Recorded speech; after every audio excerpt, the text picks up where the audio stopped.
Wi-Fi here. All right, it's creeping. All right, why else? It's cool because the Zoom shows that it's being on YouTube. Yeah.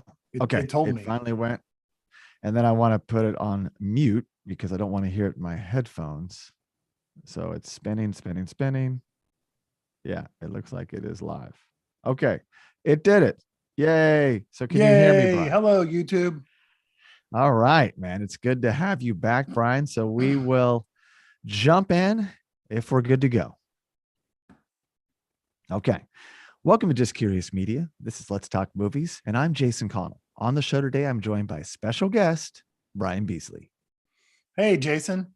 Hey, man. It is good to have you back, sir. You're an old timer. To be here. Excited to be here again. You have been on the show a few times. We've covered some great movies. And yes, today we're covering one of those movies that you and I have already covered, and that was Risky Business, 1983, classic movie.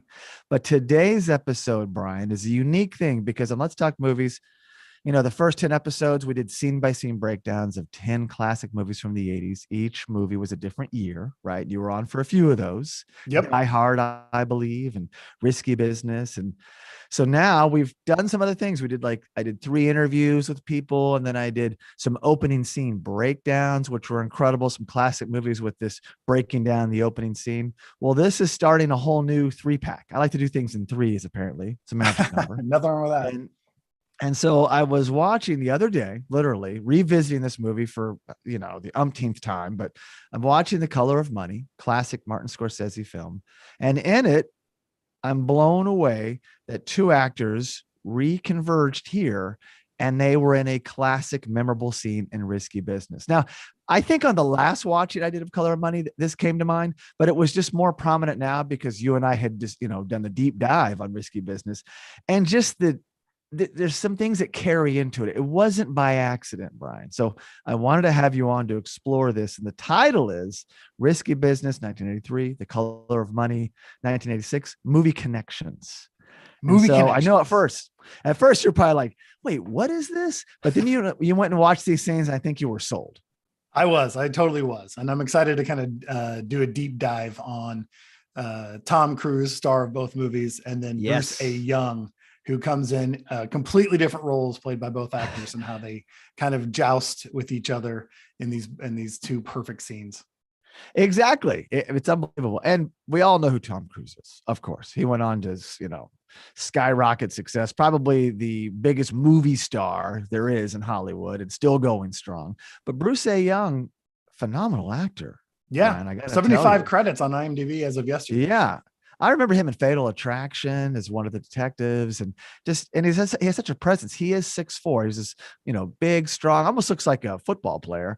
Yep. 6'4", black guy. And then next to Tom Cruise, 5'7". It's just, you know, that is his own dynamic in these 2 scenes. And of course, they're great actors and bringing that to the table. And so that's what we're breaking down, the 2 scenes with Tom Cruise and Bruce A. Young. And these very memorable scenes. I'd say both have like a sexual nature to them. Definitely the first one, Risky Business, but it plays into The Color of Money. And then they both end up in both movies receiving a pile of cash from the other one, which I also found to be quite humorous and interesting. Yeah, there's money exchanges hands going either direction. Either direction. In both Yeah. scenes. Yeah. Totally. Yeah. And there's a con. I would even say that there's a con in both of these scenes. You know, that's a good way to put it. There is indeed a con. Yes. A shakedown. Yeah. I want to make sure my audio is okay. So let's just jump in. I'll give a quick backstory. We're not going to do the deep dive on each movie and then get into this scene. I'm just going to give you the quick broad strokes, and then we're going to be into the scene. And maybe there's a setup scene to get to the scene. So Risky Business, again, 1983. Those who don't remember, the synopsis is a Chicago teenager is looking for fun at home while his parents are away, but the situation quickly gets out of hand. Directed and written by Paul Brickman. And the main cast for Risky Business is Tom Cruise, Rebecca De Mornay, and then why don't you go ahead and say it? I know you love Joey Pants. Joey Pants, 100%. Joe Pantoliano. Joe Pantoliano. And he's great. He comes, you know, he's in so many movies. But beyond that, of course, Bruce A. Young. He's awesome in this. and there's other people, but that's like the main cast. Now, the setup scene that sets up our two players in motion happens in Joel's kitchen during the day. Parents are gone. Curtis Armstrong, who plays Miles Dalby, who's phenomenal as Miles, mind you. He is going through Joel's mentor, basically, right? Yeah, kind of his mentor. He's going off to Harvard. Everything's aligned for Miles, where Joel's like a confused kid. He doesn't ever do anything wrong. He's sexually crazed. He's just a kid who's about to burst. And Miles has got the classified ads out, which is pre-internet. So, and he's going through all these, and it's funny. He comes across this one. It's like, for a good time in the privacy of your own home, call Jackie 555-4875. So, Brian, what does he do? He calls him Jack. Yes, he does. Pretends he's Joel and gives him a ring. He gets her answering machine, because of course Jackie's got an answering machine, and he just quickly says, as Joel's across the room and wants to kill him, like, "Hi, Jackie, this is Joel Goodson, 345 Rimson Glencoe. I'd like a good time in my home tonight." Click. And then like he eats and chews up the number, so Joel can't even stop this from happening. He can't call back. Yes, he can't call back. And star 69 is just who called you. So there's really nothing he can do. He has no idea what number he dialed. So now we're into the scene at hand. We're still at Joel's house, but it's now nightfall, and a cab arrives. And Joel immediately puts it together. He's like, "Oh no, tell me that's not Jackie." Turns off his lamp in his bedroom to kind of hide. And of course, this is Tom Cruise as Joel Goodson, wearing a dark gray sweatshirt, blue jeans, Nikes, pretty typical. And here's our Bruce A. Young as Jackie. And Brian, this is hilarious. Do you want to describe what Jackie's wearing here? He's basically, Tom Cruise is doing his homework at his desk, and we see the headlights through the window. Yep. And it's like imposing doom, another word we'll be using again, The Color of Money. And you see the door of the cab open. You see these high heels get out. The camera follows the high heels, and you can see the bottom of the dress swaying as it goes up the front stoop steps. And we don't know it's a guy at this point in time. No, we think it's a woman. Yeah, we think it's a call girl.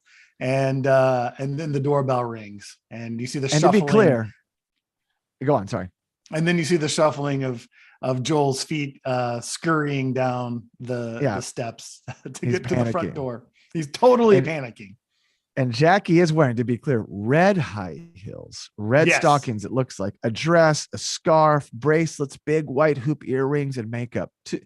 Now, this is a 6'4" person man, a transvestite wearing this outfit, but wearing it beautifully, I must say. Gorgeous. Looks incredible. And then here we are. So I'll play Jackie, you'll play Joel, so we won't need to say their names every time. And this is how this interaction goes. "Hello, Joel. I'm Jackie. How are you this evening?" "Nice to meet you, Jackie. I'm not Joel. Joel stepped out for a moment. I'll go call him. Joel. Thank you." Yeah. What's his name again? Joel. Joel. So now the guy you're here to see. So in the meantime, because we kind of just skipped to the next scene, he's in a panic. He's calling Miles, and he's running around the house, and the music kicks in. So if you have anything to add to that, because I'm just Miles, he calls Miles. They're in the middle of a poker game with the rest of his high school buddies. Yep. And he's like, "You got to call her off. What do I do?" And he's just like, "I'm not going to help you." No, he keeps saying no. And a defeated Joel has to go back to the door and talk to Jackie. And as opposed to opening the door, which he did initially, this time he opens this large peephole on the front door, which is great. Now he wants to hide behind the door for the next conversation. So basically he's like, "Hi, I'm sorry about the misunderstanding." "Joel, be a courageous person. Open the door. That way, you see, I can call a cab." So now we're inside the kitchen, and please. It's a hard cut. He's in the kitchen. Jackie made herself a cup of coffee. She's roaming around the kitchen like she owns the place. Oh yeah. And they're negotiating. Now the shakedown begins. And exactly. Joel doesn't do a whole lot of talking here. It's all Jackie, but he's also like, "How do I get this person out of my parents' house?" So basically he starts off with, "Again, I'm really sorry." And then Jackie walks around. She's owning the room, as you just said. Owning it. Sure. This is her house. Dominating him. "As long as we come to an arrangement, I'm in no mood for complaining. I mean, when you put your good money down, you got to get what you went after in the first place. Know what I'm saying? When you buy a TV, you don't buy Sony when you want RCA. I mean, I know we get along real nice, but hey, it's your hard-earned money or your hard-earned dollar. Am I right? Hey. This way, we make an arrangement. Everybody comes out right. You had car fare? A long ride, Joel. I don't ever come out this far. And your time? My time, my effort, my infinite patience and understanding. Thank you. $75. Which is how much today, Brian? $216.49. So not a lot of money not for a small piece of change for a high school kid. Yeah. And there's that. Yes, you got to go cash a bond. But Joel takes it in stride and just responds with fair enough. Fair enough. He knows he got out okay. And by the way, not to mention a bigger presence and stronger and all those things. Jackie's a good 5-10 years older than Joel. Much more mature. He's the authority figure for sure. Yeah, absolutely. And he's just happy he's going along with this. So now we're back in front of the cab. Great cut back outside, and Jackie's kind of like fixing her hair, which is kind of nice. Primping herself. And Joel is not, the money's not in Jackie's hands yet, but he's counting out some money.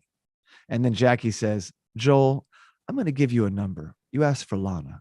It's what you want. Thank you. It's what every white boy off the lake wants. Great line. Great line. And that's it. There's no more than that. That's all you need. That plays to the brilliance of Risky Business. I think it's so well edited. In fact, if I'm not mistaken, I think Richard Chu edited it, who won an Oscar for Star Wars or co-edited that. So it's just a tightly done movie. And these are two incredible performances in the scene. Unbelievable. Yeah, they really do play well with each other. It's really fun. Again, kind of like, not to jump the gun here, but when we move into The Color of Money, they're playing very different characters. There's, like you said, there's a shakedown that starts as soon as we get into the kitchen of she isn't leaving until she gets paid what she thinks she's worth. And the thing about these two characters that Tom Cruise is playing is that Joel he's too smart for his own good. And Vincent in Color of Money is too dumb for his own good. Too dumb for his own good. And they both have mentors with Miles and Eddie, Paul Newman in Color of Money.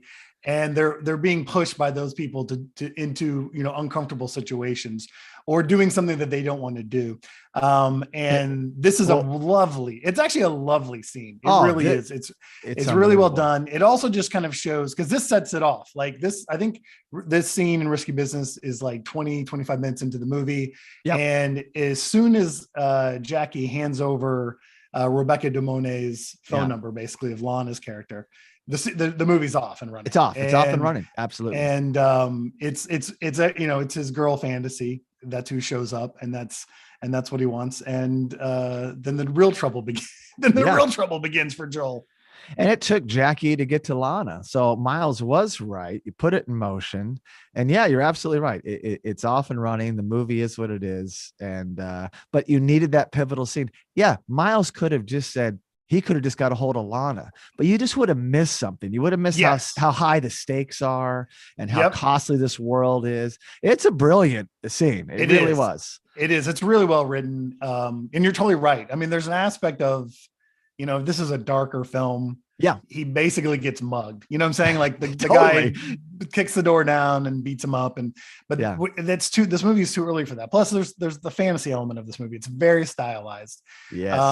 As is Color of Money, because it's a Scorsese film. And this was a real funny, humorous way, but not to play too light to what, if he answers the door and he's just I'm calling the police, it could have turned out different. Jackie's patience may not have been, but that's why it's so well written, is because it really does show.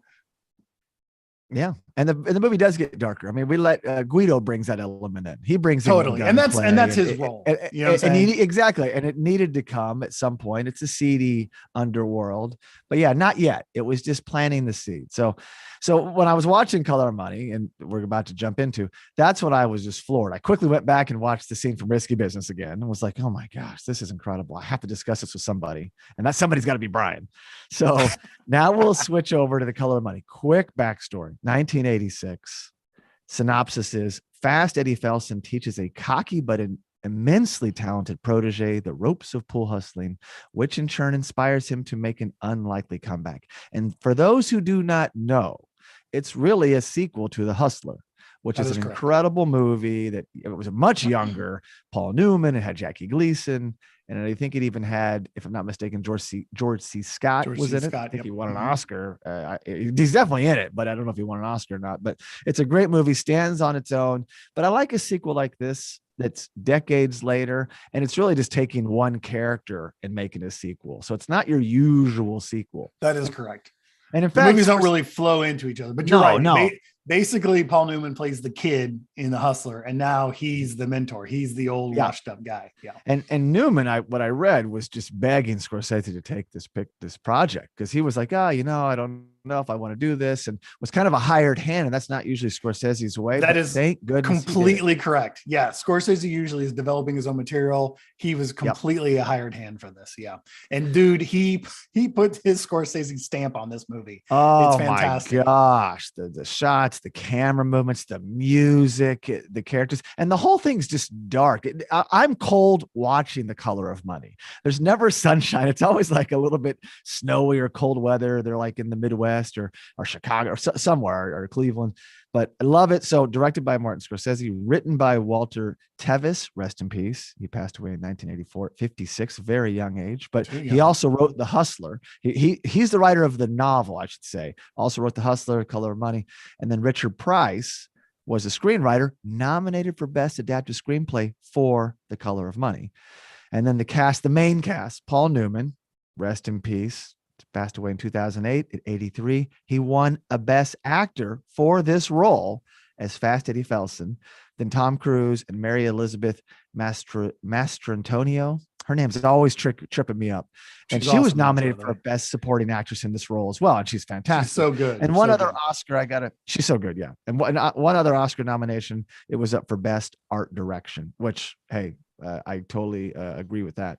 So now the setup scene. We're at Chalky's Pool Hall day. Love Chalky's Pool Hall, Brian. It's just so authentic. I mean, if you're a pool hustler or a junkie or whatever, this is it. This is your quintessential pool hall.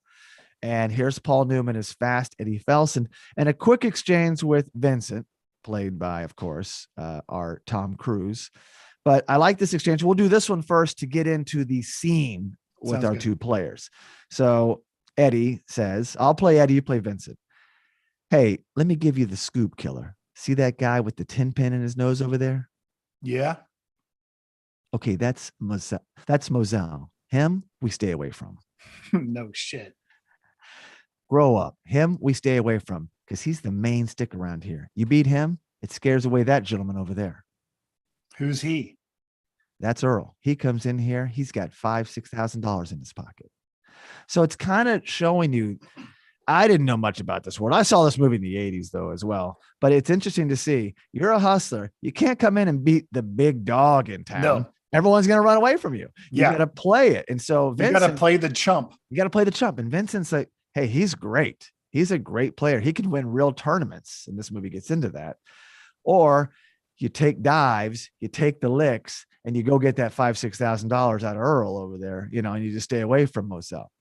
Wow. Yeah, this is a great thing. Can we also talk about how Bruce A. Young has two amazing intros to both of these scenes? One of them is Joel opening the door. And that's, we didn't really mention that. That's when we first see him. Joel opens the door, amazing. And there's, like you said, the 6'4" African-American dude in drag. And then this one, you've got Paul Newman doing a voiceover, and you're walking in slow motion around the pool table, wearing a cowboy hat, an earring, and they're nose ring. Blaring, nose ring. You're right, and they're blaring Eric Clapton's. Yeah, what does it look like? It's in the way that you use it. It's in the way that you use it. and he's what a great intro! What a great intro! Shot.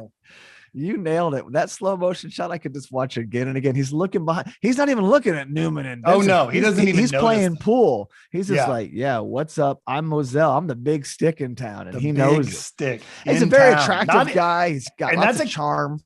Yeah, and that's a key part of the line is that he's the main stick around here. Like it's not just that. It's not just that pool house. It's like the whole town. Like exactly. if they want to work this town, they have to stay away from him. And of course, like I said earlier, Tom Cruise's character is dumber than his own good, and he can't do it. He can't, which leads he can't help himself, Brian. He can't help himself. No. Don't do that. Whatever you do, don't do this. Okay, I gotta have some of that. So now we're at the same scene, just like the earlier scene, but it's later in the day. We're still at Chalky's pool hall. Now we really hear Eric Clapton's It's in the Way That You Use It. Like we heard it initially. Now they've like upped the levels and we're hearing the song play more. And Moselle beats a random pool player as Vincent watches. And Eddie's not there. So he's probably back. We know he's at the hotel. They kind of departed. So Vincent has now got his eyes locked on Moselle. And this scene is about to happen. And Tom Cruise plays Vincent Loria. I got to point out, he wears a black shirt with Vince on it in white letters, which I always loved. It's like you don't go to the concert wearing the band you're going to see. Well, Vincent wears his own name, his own shirt, which is a perfect, like, that's his ego, right? Like, I mean, he legitimately wears it on his sleeve. Like he is. Yeah. Once he is told he can't play Moselle, that's all he wants to do is beat Moselle. Fixated on it. Yeah. Fixated. So Bruce A. Young plays Moselle, and he's got a short sleeve flower shirt, gold necklace, nose ring, earrings in the left ear, and a cowboy hat. So this guy knows fashion of these two movies. He does, but completely different. I mean, like it really did take an IMDb dive to figure out that was the same person playing these two different roles. Absolutely. That's what's so amazing about it.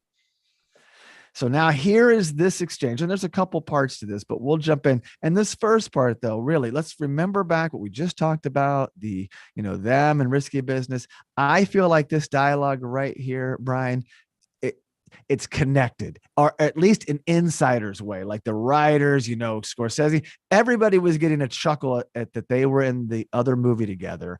It's not accidental. And this is movie making. Of course, you love Easter eggs. You love little nuggets. It's like, hey, wouldn't it be great if we got these guys together and the first part could kind of like go in line with the dialogue we were talking about, but that scene went a different way, initially. Yep. So here we go. We'll jump in with Vincent and Moselle. You'll play Vincent. I'll play Moselle. Sounds good. Here we go. Good game. Good game. What do you got in there? In here, and he strokes. He opens the box. Yep. Doom. Come on, boy. Let's play. Yeah, let's play. We're gonna have a lot of fun. And he gives us that Tom Cruise movie star. Oh, it's so smile, good. Right? Full smile. We're gonna have a lot all of fun. Teeth. It's all he's wanted all day. As soon as he was told he couldn't play him, that's all he's wanted. And so should we talk about what Doom is? Should we talk about what Doom is? Please say what Doom is exactly. Babushka. Exactly. It's his cue stick that Eddie had given him earlier in the movie. It's kind of he uses it as a samurai sword. He uses his nunchucks, as we will get into here in a second. And it basically is like, it's go time. Like once he opens that box, and of course, Moselle, when he says this, when he says Doom, they cut back to him and he basically rolls his eyes. He's like, all right, chump, we'll see what you got on the table here. Yeah. Well, let's go back for a second to risky business. Let's say Joel was into the proposition. This could have easily been dialogue that just would have come after they opened the door. Completely. I mean, it just could have went there. It could have went that direction. He unzips his fly. What you got in there? Yeah. Doom. Yeah. Come on, boy. Let's play. Yeah, let's play. I was just like, oh my goodness, this is crazy. No, I know it's a much different movie. Very different, risky business indeed. So now we cut to this great scene. We have Warren Zevin's Werewolves in London playing, one of my favorite tracks. I got this soundtrack in the 80s as well. I always thought Werewolves in London belonged in, American Werewolf in London. Of course, it came out like a decade later, so I guess it couldn't have been, but I thought it was an homage to it. But it's a great song, the Werewolves of London, dun, dun, dun, dun, and it's playing, and Vincent puts on a show, as you said, and he's destroying Moselle, and he's also a swordsman, and using the babushka, humiliating him, right? Go ahead, anything you want to add in, but it's so funny because when you told me that we were going to do this and I went back, I kind of had a vague idea of I knew exactly who he was in Risky Business and had a vague idea of who he was in Color of Money, but this is the scene of the movie. Like this is the Werewolves of London scene is the scene of Color of Money. Like it is the biggest scene. And that, like you said, this was no accident that Bruce is in this movie. And even though it's a very small part, it had to be right. It had to be perfect, because this sets up the whole conflict between Paul Newman's Fast Eddie and Tom Cruise's Vincent, that he's going to do his own thing. Like, no matter how much he's mentored or how much he's told how this world works, we're all living in Vincent's world. And this is the scene that shows it. As he walks around the table, nunchucking his cue stick, and it's all one take, and Tom Cruise makes all the shots. And not only that, he does one of the lyrics, so the music is playing. It's while matched with them. Yes. He's fixing his hair. He's playing in style. Perfect Scorsese. The camera is up, it's down, it's going into holes, it's coming back out, it's all over the place. It's all one shot, and it's a stunning, and it's fun. It's a seriously fun scene, even though we've got Paul Newman walking in halfway through it, and he's just outraged at what he's seeing, because he's watching a car accident, and Tom Cruise, Vincent, thinks he's on a roller coaster. It's a fantastic scene. Well, it's got the most energy in the movie, right? Trailer moments. I didn't go back and watch the trailer again, but I'm assuming some moments came from this particular scene. 100%. The song became a hit, as did Eric Clapton's, of course, but it was all from this moment. The song's only in there for like a minute or something. And I even read that Cruise did almost every one of his shots. There was one trick shot that they didn't let him do. He was going to do it, but he needed like another day to practice. They didn't have the time. So he did all those other shots. I mean, Cruise is a method actor. He learns how to fly fighter jets if you give him enough time. Completely. This was the beginning new Top of Gun that. Maverick. You're totally right. I'll do my own stunts or whatever. He knew working with Scorsese and Newman was, he's on the road to being an absolute mega superstar. And so that insane work ethic started earlier, but this is where it's on display, because it makes the film better. Any sports film where you see the guy making the free throws or making the 3-pointer, it's better to watch Tom Cruise make the shots. Absolutely. And this is such a well-cast movie, much like Risky Business. And as I mentioned, it was an Oscar winner and Oscar-nominated performance in the main cast. But later in the movie, we even see Forrest Whitaker has an incredible performance, and he beats up on Fast Eddie. He's trying to get back into it. This could have easily been Forrest Whitaker, but they held that other scene for him, more vulnerable. Whitaker earlier in his career, and they brought in Bruce A. Young because he can just deliver in these moments. And there's just something about the chemistry with these two guys. It just works. And so anyway, as you said, Eddie comes back because he gets a call from, I think the guy that owns the Chalkies, who's running Chalkies down. No, that's all right. He goes in, and there's a great scene between him and Mary Massantonio. We can cut all this out. Okay. Let me just tell you what happens. There's a great scene between him and Mary Massantonio where they agree that they're going to work together. And then he notices that the pool stick is missing. Yeah, that's right. And then he goes down. So if you want to, well, we're not going to cut that out. We're going live with this. No, good point. I knew he was resting and he got a call. He got alerted, but you're right. He looked over and saw the cue. He comes in and then talks to the guy that runs Jockey, played by Bill Combs. He can just look at him on his face like, they know that the hustle's over for this boy because he's in there. Fucking it up. He all eyes on me. I'm the rock star, and I'm taking down the big stick in town. And they're both just like, they come from this world. This is not the play. It's not the play. And so Moselle loses gracefully. I gotta say, didn't get Very mad. So. He was bested by a better player on this day, and he goes and pays Vincent a wad of cash. And Brian, how much money was that exactly? $150. And in today's climate, $393.48. So a nice little handsome payout. It's not $4 or $5 grand, which he could have gotten. Yes, exactly. Now, $75 he paid in Risky Business, and now he's getting $150 back. So he's made a return on investment. He made $75 for Bruce. He did pretty good. He made $75 that's a great point. I bet they talked about that. I bet totally. Matter of fact, $150 may have been something that they worked out together. Well, that's what I mean. It's a great divider of 75. It was not by accident. So I think that's really funny to think about. Yeah. All right, so now we're back to Moselle and Vincent for their last exchange. And here's Moselle, and you'll play Vincent as usual. Not bad, my man. Not bad. when you leave in town? Now, right? You don't want to play me again? Hey, Moselle, I'm joking. Don't kill me. All right. and they walk off, and of course the hustle's over and the movie evolves from there. And that was the end of our scene. We don't even see Moselle again, if I'm not mistaken, but an incredible presence, an incredible scene. And also puts this movie in motion in a different way. Like, he no longer can control this young protege. Right. It's going to change what happens in the movie. And I don't want to put too many spoilers out there if you haven't seen The Color of Money. Of course, it's from 1986, but Fast Eddie kind of finds his way, and mentoring someone else, he finds his way to get back in the game himself. Does he still have the chops? He finds his own essence. And I mean, honestly, this scene just like in Risky Business, it leads to the Rebecca Domain scene coming on to, into the movie in Risky Business, and the whole movie launches. This scene leads, this is about an hour in, so it's a little bit different, but exactly, it leads into him and Fast Eddie, Paul Newman, in the car, and he delivers his monologue, Paul Newman, to him, like, kid, I have been you. I've been put to the screws, he tells him. If you will just listen to me, you can be one of the greats. And he has the line of the movie comes right after this, because he goes, money won is twice as sweet as money earned.